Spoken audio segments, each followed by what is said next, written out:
Es significativo a todas luces, y es que el Estado español está a la cabeza del paro y a la cola en gasto social.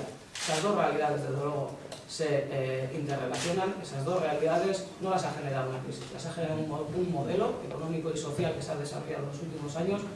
Lo han generado unas políticas económicas que nos han traído a esta situación. Cuando hay una verdadera obsesión por el déficit fiscal, lo que no se termina de abordar es el problema político real que existe, y es el déficit social.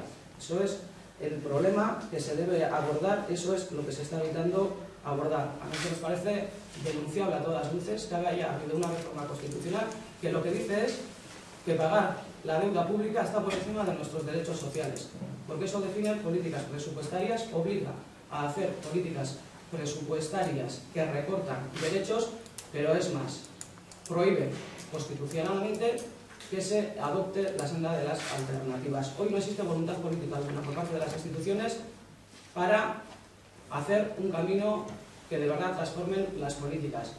Tanto si existieran, no sería posible seguir esas reformas.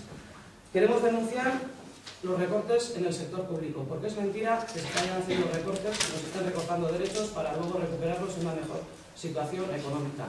Se está neutralizando los servicios públicos. Es mentira que la salud y la sanidad estén fuera de esos recortes, y lo que se está haciendo es avanzar hacia un nuevo modelo social que en ningún caso va a garantizar los derechos de la sociedad, porque lo que se está haciendo es un proceso brutal de privatización, un proceso encubierto. Y ahora además nos van a imponer una nueva reforma laboral que va a perjudicar salarios, que va a perjudicar condiciones laborales y que va a seguir en la senda de la precarización, que en ningún caso genera empleo y mucho menos de calidad. Por lo tanto, ante todo esto, lo que nosotros planteamos es que sí que hay alternativa.